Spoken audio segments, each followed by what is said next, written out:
Bonjour tout le monde, on se retrouve aujourd'hui pour une nouvelle vidéo sur ma chaîne et il s'agit d'un tea time.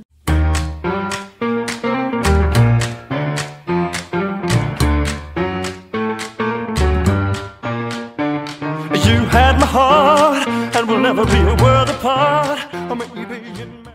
Ce tea time est aujourd'hui pour parler d'un livre que j'ai enfin fini de lire. Il s'agit de Scarlett de Marissa Meyer aux éditions Pocket Jeunesse. Donc c'est le tome 2 des Chroniques lunaires.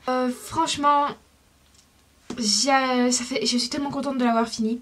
Je l'avais commencé pour être exact le 31 décembre et j'avais lu plus de la moitié en seulement quelques heures justement. Et après je m'étais dit non, tu vas pas lire ce livre en une seule fois parce que tu vas pas assez profiter. Du coup j'avais fait une mini pause. Et en fait, j'aurais mieux fait de continuer parce que après j'ai eu tellement de trucs à lire que je l'ai laissé en suspens très longtemps. C'est encore le cas de Geek Girl, j'ai tellement de choses à lire en ce moment que j'ai pas encore le temps de le finir. Mais bref, celui-là j'ai enfin trouvé le temps de le finir et je suis trop contente parce que c'est un coup de cœur. Alors, Scarlett c'est quoi comme histoire? Donc je vais vous raconter un peu l'histoire.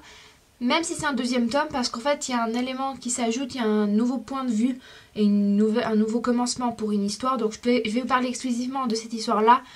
Concernant la suite de Cinder, forcément je ne vais pas vous en parler parce que sinon ça va spoiler la fin du premier. Je vais vraiment me concentrer sur Scarlett.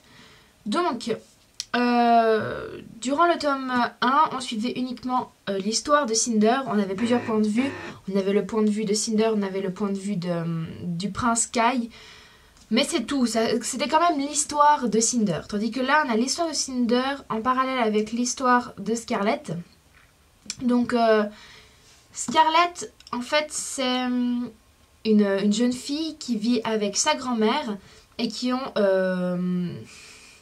de l'agriculture. Et qui font des légumes, qui ont pu pousser des légumes qu'elles vendent partout. Dans la ville de Rieux, en France.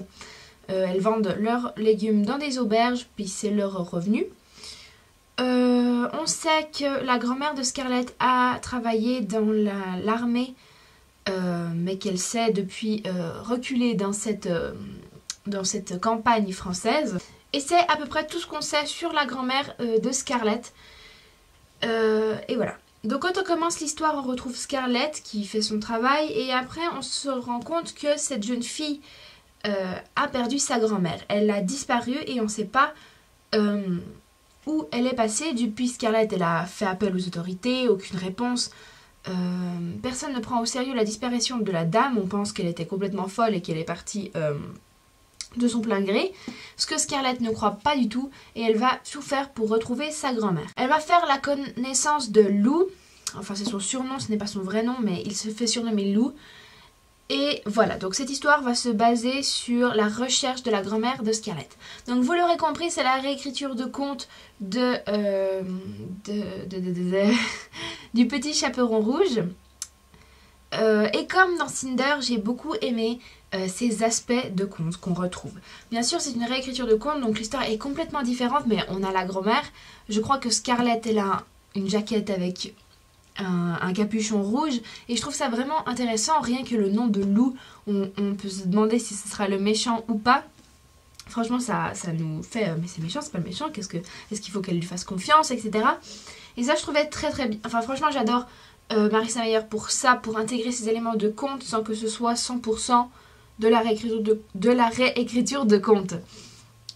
Comme par exemple Poison Charme, on prend quand même comme base l'histoire et ensuite on rajoute des éléments. Là on a une base d'histoire complètement différente et on ajoute des éléments de réécriture de conte. Ce qui est relativement différent et ce que j'aime beaucoup. Franchement je crois que ça va être une saga coup de cœur, mais complète, parce que le tome 1 c'est sans hésiter un coup de cœur, le tome 2 également. Je dois quand même avouer que je préférais les moments de Scarlett parce que les moments de Cinder étaient assez plats. Je peux pas m'exprimer plus là-dessus, mais je pense que ça aurait été moins intéressant de faire un livre entièrement sur l'histoire de Cinder, justement la suite, parce que rien vraiment ne se passe.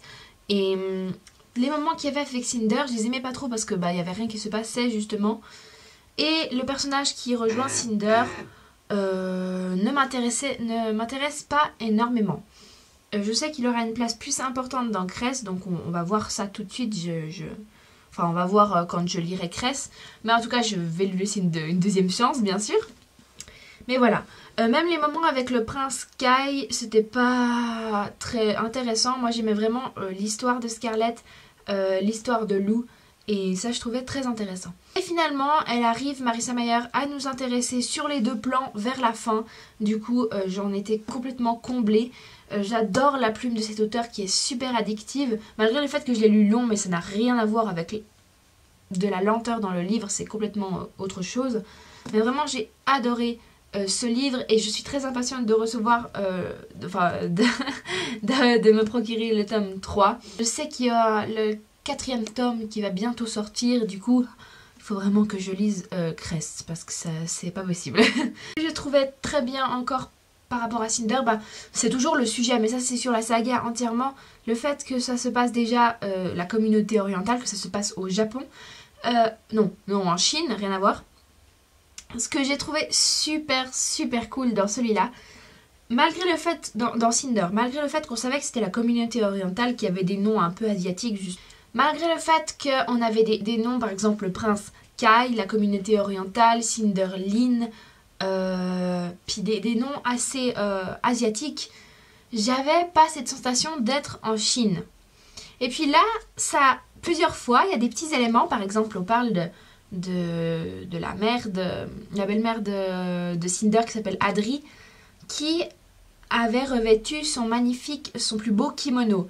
Et ça m'a fait une sorte de choc, parce que là je me suis dit, ah ouais, on est en communauté orientale, on est en Chine, comme quoi on a quand même ces traditions actuelles et aussi ancestrales qui sont restées malgré le fait qu'on soit dans le futur, et ça je trouvais super bien. Et voilà, donc c'est un élément en plus que j'ai vraiment beaucoup aimé. Ensuite, j'ai continué avec Hush Hush de B.K. Fitzpatrick que j'ai lu en lecture commune avec Alix. Je ne vous en parle absolument pas du tout parce qu'on va faire une vidéo spécialement pour cette occasion.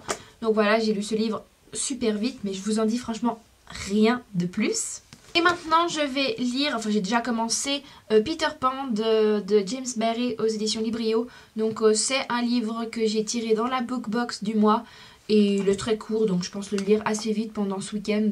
Donc voilà. C'est déjà fini pour cette vidéo, j'espère qu'elle vous a plu. N'hésitez pas à me dire quel est votre livre en cours de lecture, ou si vous avez beaucoup... N'hésitez pas à me dire... Voilà, c'est déjà fini pour cette vidéo. On se retrouve bientôt pour une prochaine vidéo. J'espère que cette vidéo vous a plu. J'ai dit ma vidéo au moins 50 fois. Si elle vous a plu, n'hésitez pas à mettre un pouce vert. N'hésitez pas à la partager ou à laisser un commentaire, ça me ferait vraiment plaisir. N'hésitez pas à me dire quel est le livre que vous êtes en train de lire ou le livre que vous avez lu. N'hésitez pas à me dire aussi votre avis sur Scarlett. J'aimerais bien savoir si vous l'avez autant aimé que je l'ai aimé. Et sinon, on se retrouve très bientôt pour une prochaine vidéo. Donc, ciao!